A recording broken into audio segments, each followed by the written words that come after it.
Mahkamah Konstitusi menjadi korban dari permainan dinasti politik ini. Sehingga kita tarik dia sebagai turut tergugat supaya dia bisa berbicara juga di peradilan nanti. Terdaftar di Pengadilan Tata Usaha Negara dari tim Demokrasi Indonesia dan Perkat Nusantara.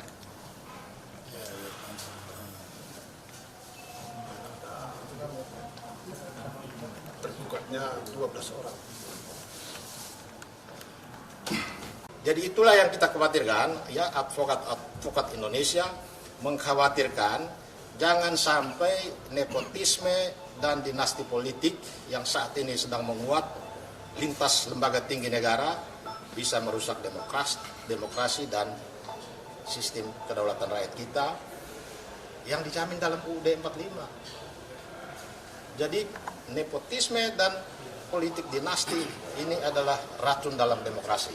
Itulah yang membuat kita sekarang ini mengajukan gugatan ke Pengadilan Tata Usaha Negara sebagai perbuatan melanggar hukum yang dilakukan oleh pejabat pemerintah dan badan-badan pemerintah.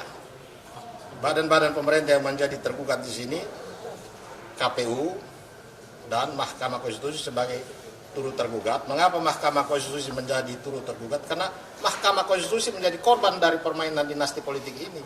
Sehingga kita tarik dia sebagai turut tergugat supaya dia bisa berbicara juga di peradilan nanti. 12 pihak itu siapa aja?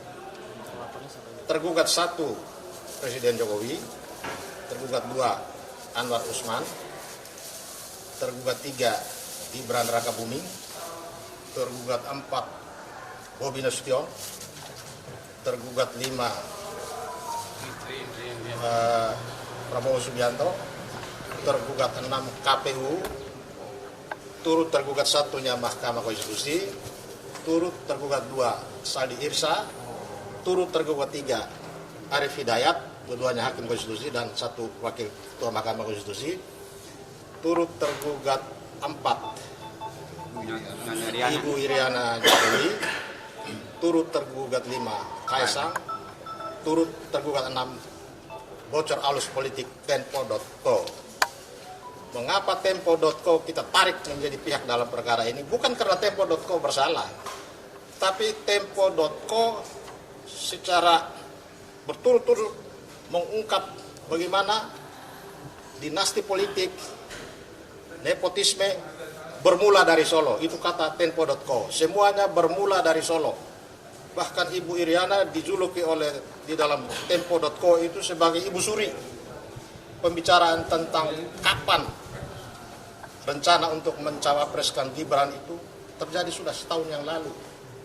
Jadi bukan ujuk-ujuk akibat putusan MK ini lalu dia digagas untuk maju jadi calon wakil presiden, tapi sudah direncanakan secara matang sejak setahun yang lalu.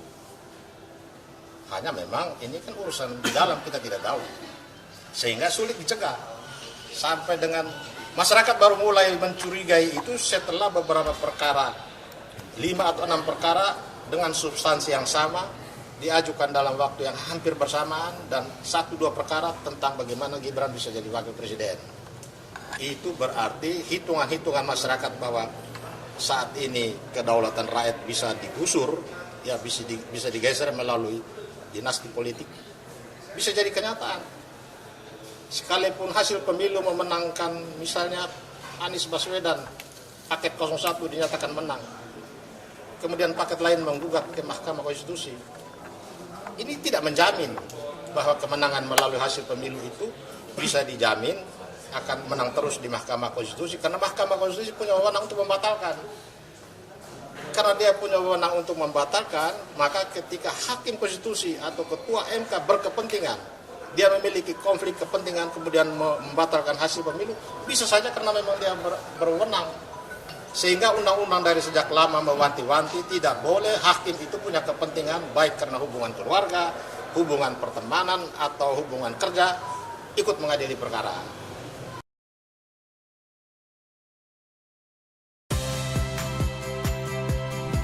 Saya Audrey Chandra, saksikan program-program Kompas TV melalui siaran digital, pay TV, dan media streaming lainnya.